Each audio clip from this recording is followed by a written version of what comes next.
So thank you for coming here. And I wrote a meditation this morning, and we'll try it out tonight. I'm really looking forward to doing it. I'll record it, and then it's a meditation that I've done myself, but not in a guided way, because I am not guiding while I'm meditating, but we're going to try it guided. I wrote it up this morning, and it stemmed from one of my clients. I'm still seeing clients, busier in that area than the meditation thing, I guess. But I saw a client the other day, and this person's fear was that their partner would be leaving them at some point. So it's he or she, they really adored their partner, and there's some kind of attachment, although they're married, and the fear is that person will leave them first, or that one of them is going to have to die first, and the fear is that they might have to live their life without their partner.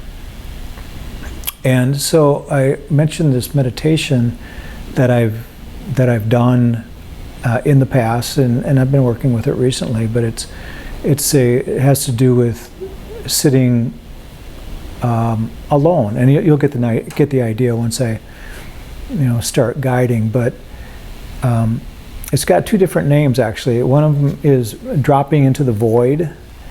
And the void is like a nothingness. Also dropping into the unconditioned is another name for it. I don't know which name I like better, but it's got two names right now. But it's a meditation on surrendering or letting go. And in that surrendering, in that letting go is surrendering everything, absolutely everything. All the things that are going on in the mind, everything in the body, and of course all material things in our world. So, and how do we do that? How do we put ourselves in that state where there's nothingness, basically?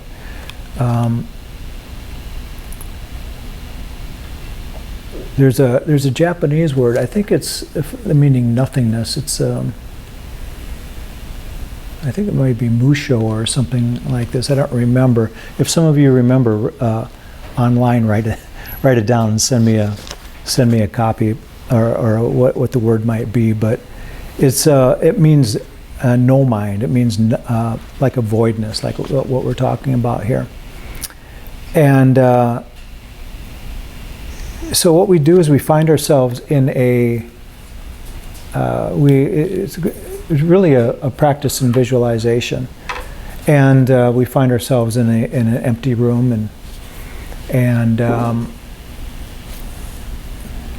we find ourselves in an empty room, and it's a room that is just void of everything, and it's so void that there's no furniture, there's no windows, there's no walls for the windows, and there's not even any floor, but we find ourselves, whether sitting in this room like we are now, however we're sitting, and we find ourselves in this voidness that I will guide us through to give you an idea of how it is.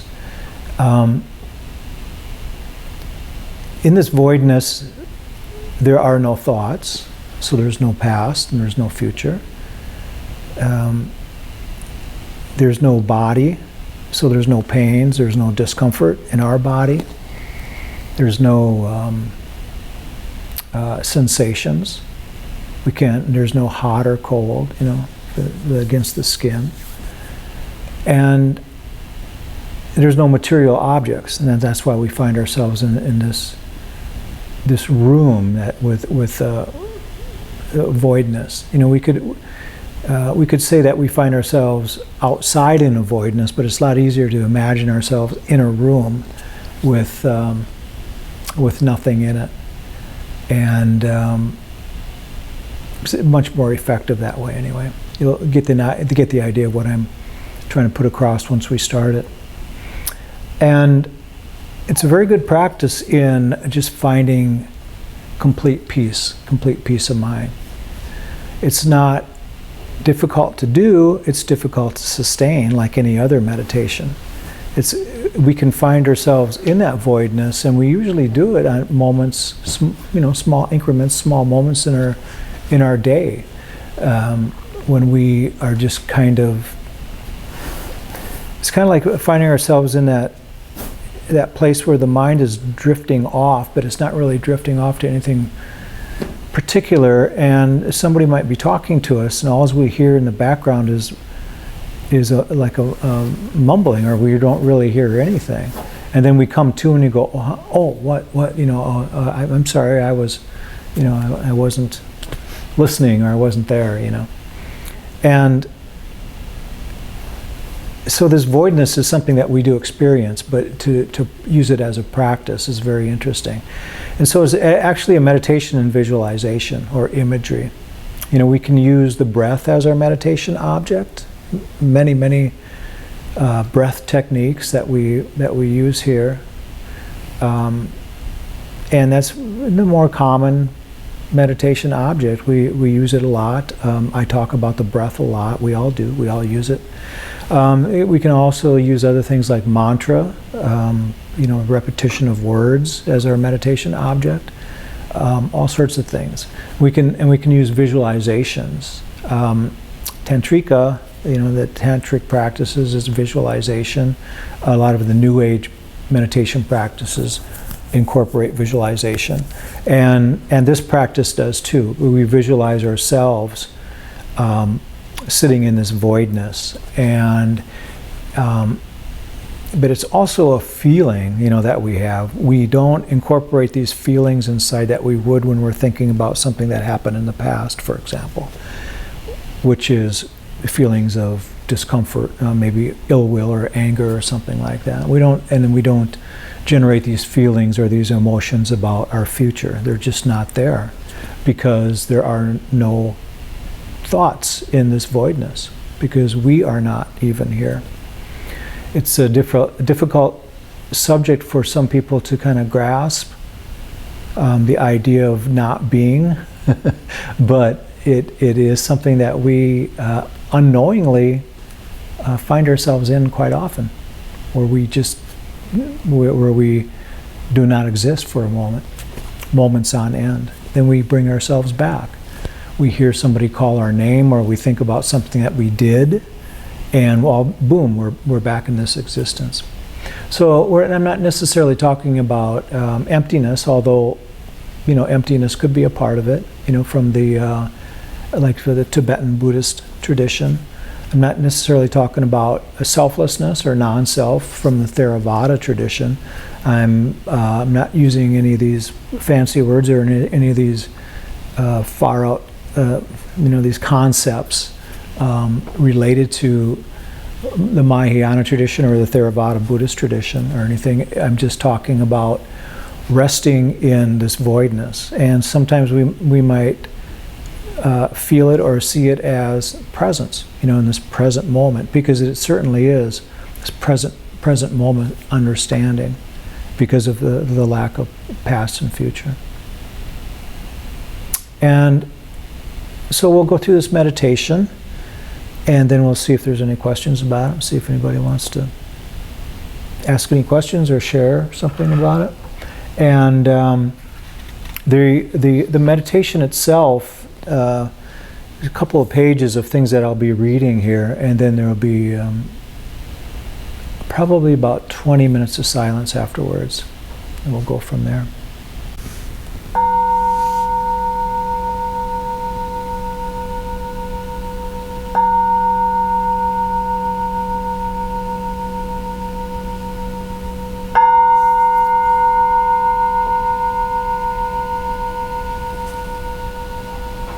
Close the eyes.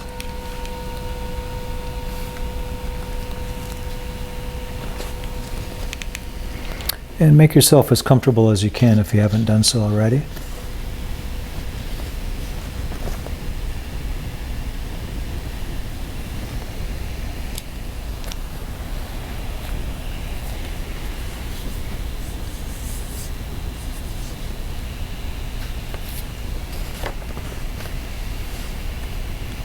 So there are many forms of meditation that use the breath. Some use mantra, others focus on visualization, and this meditation focuses on no thing, with the knowing that something will fill in the gaps. And this is really a practice of surrender. We surrender everything possible, everything in the mind. We let go of the identity with the body and everything about our surroundings. All material objects are surrendered or let go of. And the result, if done correctly, is utter peace.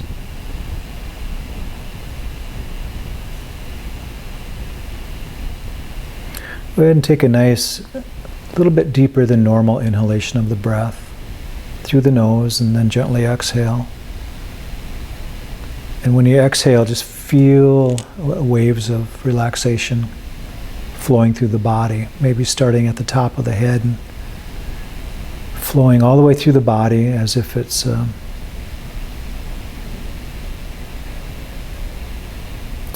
covering the body.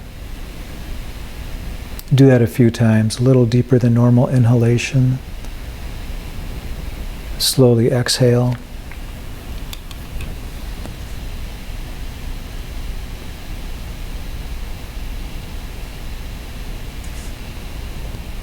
And visualize yourself sitting as you are now, whether you're using a cushion or a chair, wherever you might be. And forget about where you are now and imagine yourself in an empty room. Don't worry about the size of the room, or don't worry about what might be in the room, because this room is void of all things. There's nothing in the room. There are no belongings. There's no furniture. There's no knickknacks, no windows. There aren't even any noticeable walls.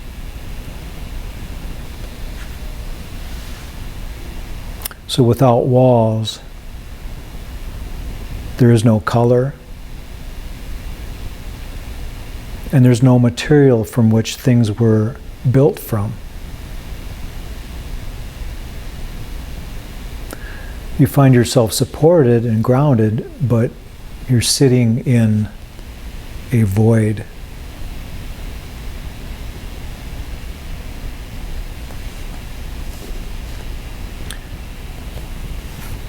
Within the mind, in this void room, there is no thought. With no thought, there is no past. No things have been done, and there's no things to undo.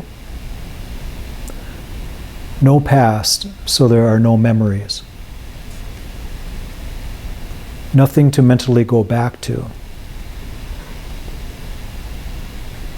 No what ifs, no I would haves or I could haves. Nothing to look back on, and nothing to regret. No angry situations of things done, nothing to get mad at, and no situations to fix.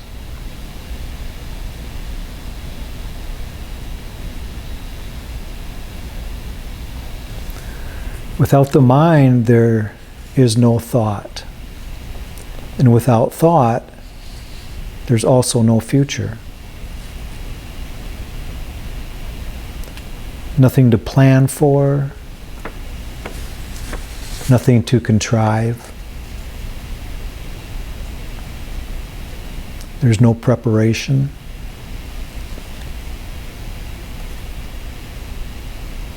So there's no hoping to be someone or to get something. No wishing that someday that thing will come into your life and change things. or that someday that something will someday be out of your life and change things.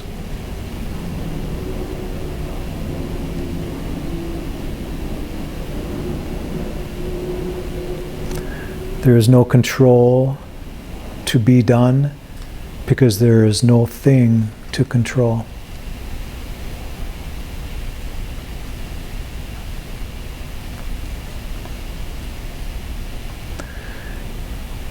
And without thought, there is no mentally creating the body. The body is no longer thought into being. There's no sensation, no one to do the touching, no one to do the digestion, no body to feel the cold or the heat,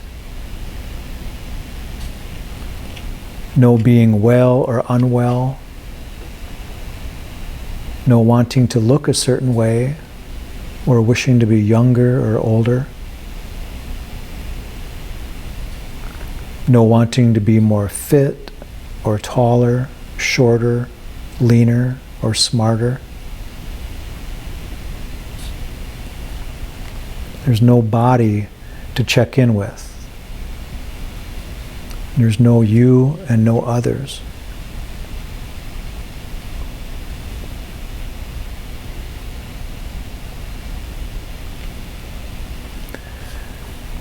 And also you are free of any restrictions of material belongings.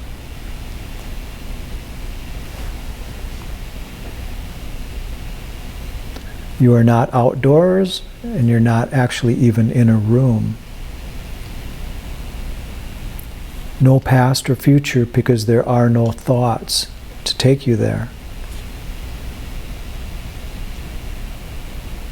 There is no physical restrictions because there is no body.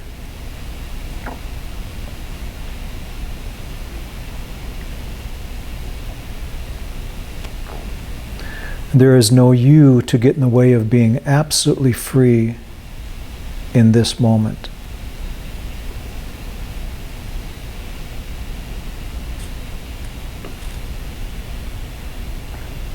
And there's not even any present moment because there is no time.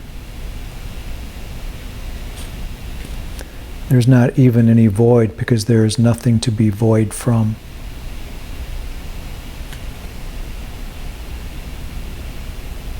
There is only physical and mental freedom in the form of space.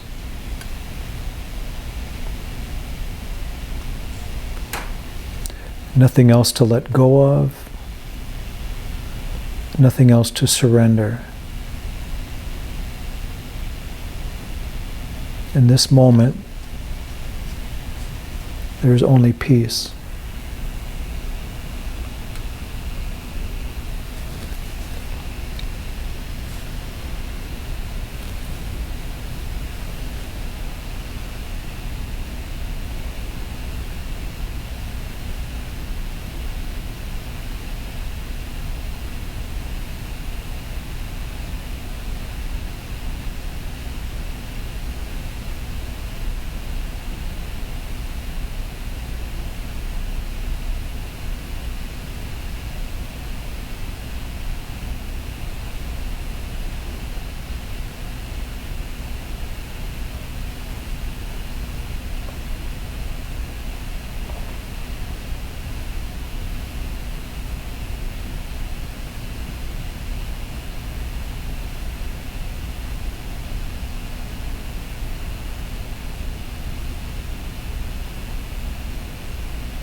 We still have a few minutes left of this meditation, keeping the eyes closed. Just ask yourself, how does it feel to rest in this voidness, in this nothingness? How does it feel to free the mind from the burden of thinking, from the burden of associating with the past and the future? Understanding that we create our own problems, we create our own suffering. Many different things can happen out there, but if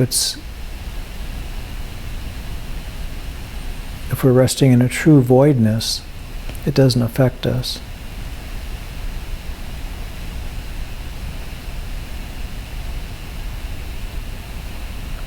And so we have a choice of what we want to present to ourselves, how we want to perceive things.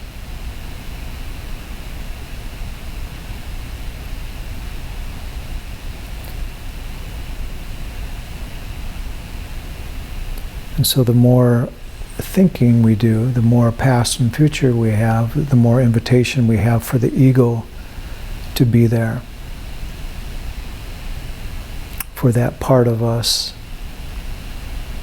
that can suffer to show up.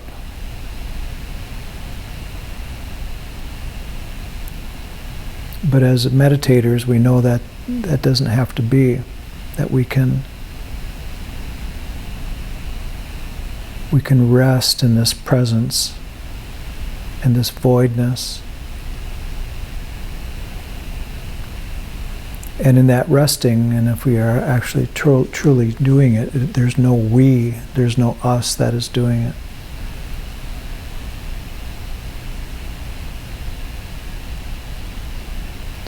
There might seemingly be a presence of consciousness, but there's no mind wrapping ourselves around this or that, or what could have happened or what might happen.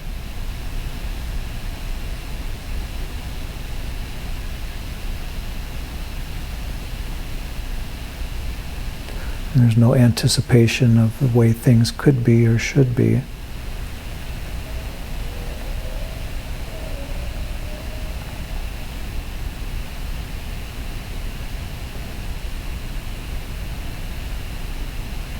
Because there's no one to desire and there's no one to wish things to be any different than how they present themselves. And if we're resting in a voidness, they're not presenting themselves at all.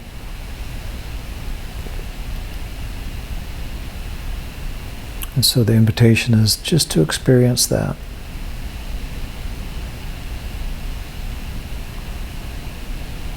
To surrender the idea of being somebody or being something. There's nothing to protect, nothing to preserve.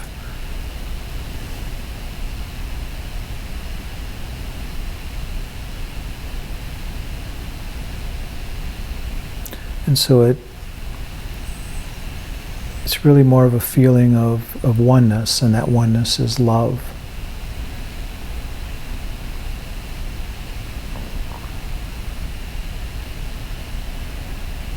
Not necessarily love for another, but love for everything. Love for just the existence, the opportunity.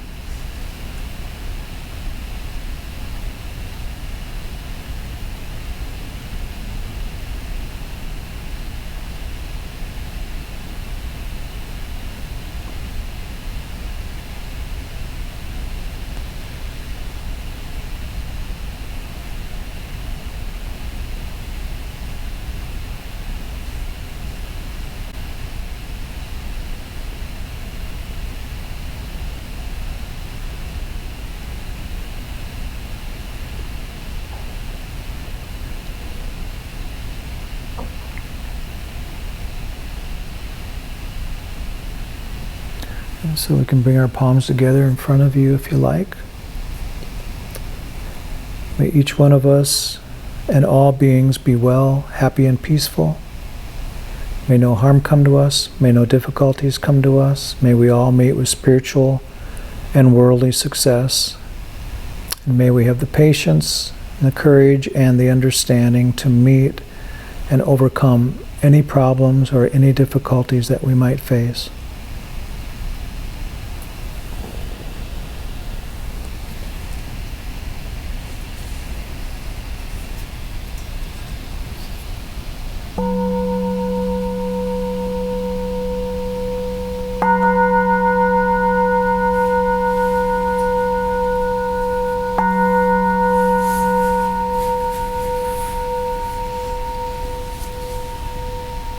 Thank you.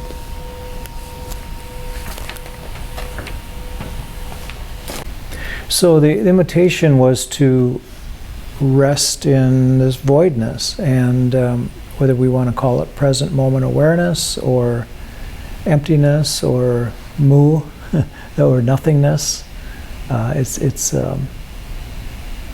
a place that, like I said, it's a place that we experience, but we, without any kind of training and without any kind of practice, we have difficulty resting in there. Most of us do anyway. And but it is it's a very viable practice, and something that it's a practice that a lot of people do on a regular basis. The outcome of that, and doing it properly, as mentioned, is peace of mind. A great deal of peace of mind, and it is like the proverbial cleaning out the closet. If we sit in this voidness, we're not really looking for anything to happen, but things do happen, and that's usually in the form of what we call insight. If we make something clear, if we clean out a closet, it's as if we're making room for new stuff to come in, and that's usually what happens. If we clear out a house and we have lots of friends that have furniture they want to get rid of, all of a sudden our house is full of new things or different stuff. That happened to me. Actually, that's why I brought it up. But if we're cleaning out a closet, we're cleaning out an area for new things. And when we're cleaning out our mind in meditation, sitting in voidness, it's as if we're leaving it open, for these new experiences to come in. We're not trying to get them to come or anything like that. It just happens. And that's, like I said, that's usually comes in the form of insight, which is the truth. And but other than that, the intention of sitting in that voidness is not to forget things or not to run away from anything. It's just to experience this other dimension of us, that what we are, and without the mind going, da da da da da da all the time, as it usually does. And if we can, do that and rest in that, and notice that peacefulness of mind that comes up, that peace of mind that comes up, and then that can be very valuable for our everyday experiences as well. We can find that peace of mind, through activities, by not attaching to our thoughts of the past, our thoughts of the future. And it kind of seems like an ongoing theme, for meditation, and particularly, the meditation here at the center. When we talk about presence, and we talk about how the activity of the mind, but when we actually make an attempt to direct our meditation into a little bit more than just a present moment awareness, but in actually visualizing ourselves in a room with nothing in it, and it's so vast and it's so void that there is not even any room. and there's not even any us. So there's really no meditator sitting there. It's just that void. And in the practice of these deeper states of concentration, that's a part of it. I mean, that happens naturally when we practice concentration. And so all forms of meditation really do take a degree of concentration, to be able to stay with something like that.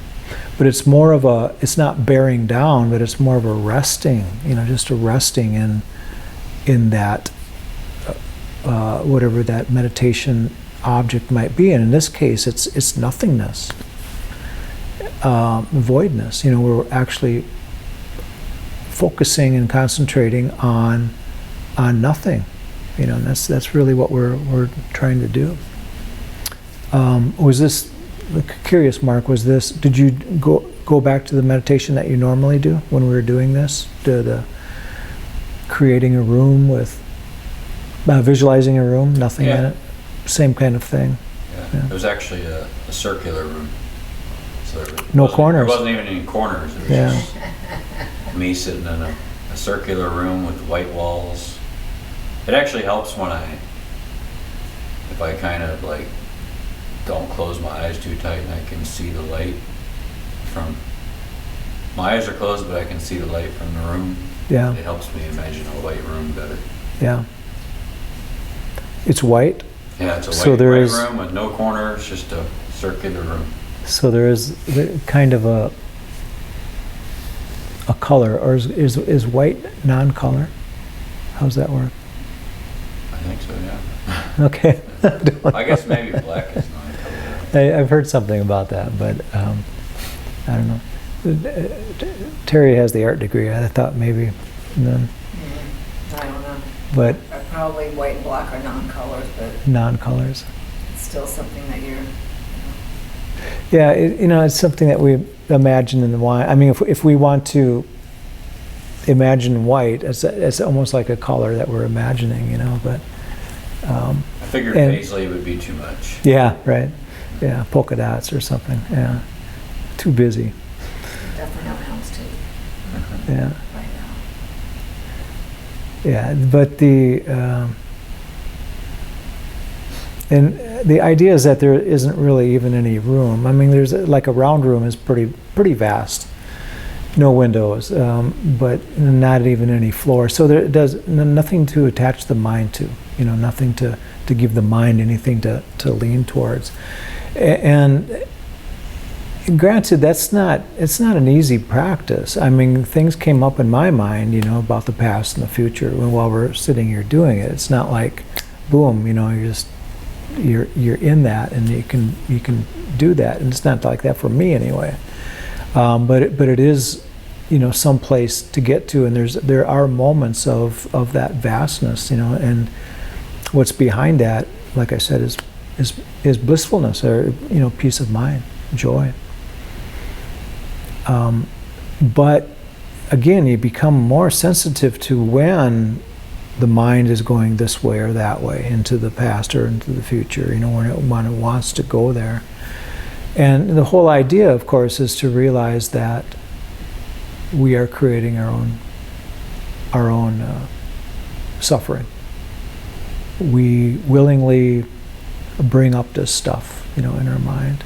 We will willingly create grief for ourselves, and we're good at it. We've been doing it all of our lives, and most of us will continue to do a great deal of it for the rest of our lives, remainder of our lives too, although as spiritual, as we grow spiritually, we'll see the falseness of that. We'll see the falseness of the mind, how it, mainly the attachment to these ideas of the past and the future.